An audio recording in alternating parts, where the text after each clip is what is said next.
Hello and welcome to our channel. In today's video, we will be discussing the latest news from Israel, where protests have erupted over judicial reforms proposed by the government. The government of Israeli Prime Minister Benjamin Netanyahu survived a no-confidence vote in the Knesset, the country's parliament, amid what is possibly the largest wave of demonstrations in Israel's history. Mass protests are rocking Israel, and the country's largest labor union announced a major strike Monday, in opposition to Prime Minister Benjamin Netanyahu's months-long attempt to push through widely derided judicial reforms that opponents say will pull the country toward autocracy. Stop this judicial process before it is too late, Arnon Bar-David, Israel's Histadrut union leader, said in a televised speech, addressing Netanyahu directly. Histadrut, which at 800,000 members represents the majority of Israel's trade unionists, declared a historic general strike to stop this judicial revolution. This craziness, Bar-David said. Israeli embassies worldwide have been instructed to join the industrial action, according to a letter seen by Reuters. Massive spontaneous protests took over the Israeli city of Tel Aviv late Sunday night in response to the gallant news, with people waving Israeli flags and chanting democracy. Protesters lit several fires on the main highway in the city and blocked a number of streets and bridges, including the Ailo Highway. Despite reports in Israeli media that Netanyahu would speak on Monday, his only comments since he fired Gallant came in a short tweet in which he urged protesters to behave responsibly. "I call on all the demonstrators in Jerusalem, on the right and the left, to behave responsibly and not to act violently. We are brotherly people," he said on Twitter. Hundreds of thousands of Israelis have been protesting for months against the planned judicial changes which would give the governing parties more control over Israel's judiciary.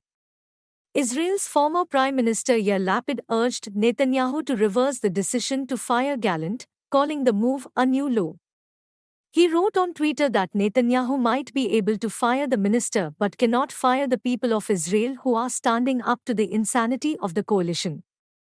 In a statement issued later, Lapid called the past 24 hours madness, loss of control, and loss of direction. Gallant argued for a halt to the judicial reforms in a speech Saturday night when Netanyahu was out of the country on an official visit to the United Kingdom. Some military reservists have pledged to pull out of their service in opposition to the plans, which critics say would undermine the independence of the judiciary. Gallant said pressing ahead with the proposals could threaten Israel's security.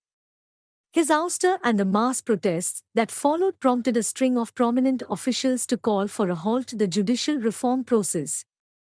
In a Facebook post on Monday, Israel's President Isaac Herzog called on Netanyahu and his government to immediately pause the plans, saying the eyes of the whole world are on you.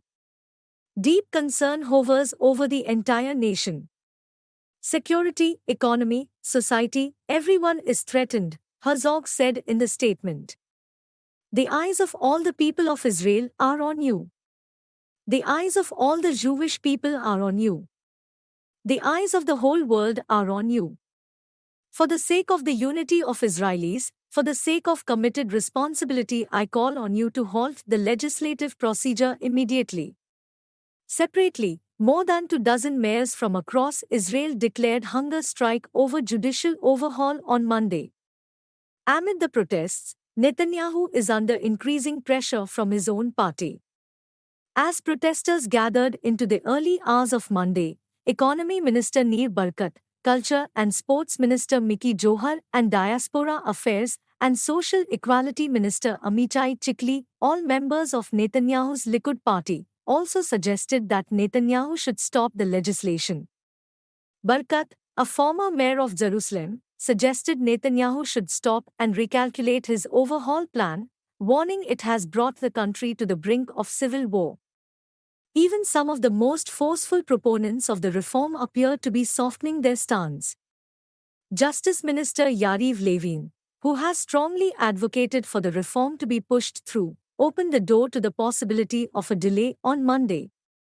Under the proposals, the government would have control over the appointment of judges, and Parliament would gain the power to override Supreme Court decisions.